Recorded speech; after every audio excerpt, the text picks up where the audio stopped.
ગુવાહાટીમાં તન્વી શર્માની ઐતિહાસિક સફળતા। તન્વી શર્માએ વર્લ્ડ જુનિયર બેડમિન્ટનમાં સેમીફાઇનલમાં પહોંચી ભારત માટે કાંસ્ય પદક નિશ્ચિત કર્યું। ગુવાહાટી ખાતે ચાલી રહેલી વિશ્વ કિશોર બેડમિન્ટન વ્યક્તિગત સ્પર્ધામાં ભારતની તન્વી શર્માએ કન્યાઓની એકલ શ્રેણીમાં ઉપઅંતિમ ફેરીમાં પ્રવેશ મેળવી ભારત માટે ઓછામાં ઓછું કાંસ્ય પદક નિશ્ચિત કર્યું છે।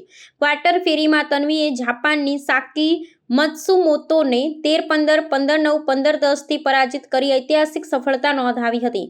મુકાબલો રાષ્ટ્રીય ઉત્કૃષ્ટતા કેન્દ્ર ગુવાહાટી ખાતે યોજાયો હતો અને જીત સાથે તન્વીએ ભારતના પદક નોંધાય તે સુનિશ્ચિત કર્યું છે।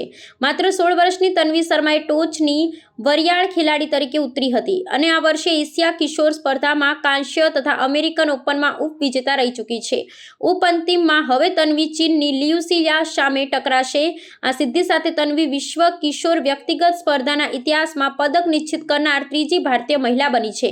તે પહેલા અર્પણા પોપટે 1996માં ચાંદી ને સાયના નેહવાલે 2006માં ચાંદી તથા 2008માં સોનું જીત્યું હતું। બીજી તરફ ભારતીય આશા ઉન્નતિ હુડ્ડા ક્વાર્ટર ફેરીમાં હારી બહાર થઈ હતી। આ જીતનો ભારતીય બેડમિન્ટન માટે 17 વર્ષ બાદ કન્યાઓની એકલ શ્રેણીમાં મળેલું પ્રથમ વિશ્વ કિશોર પદક તરીકે જોવામાં આવી રહ્યું છે, જે ઉદયમાન પેઢીના આત્મવિશ્વાસ અને તંત્રબદ્ધ તાલીમને પ્રતિબિંબિત કરે છે।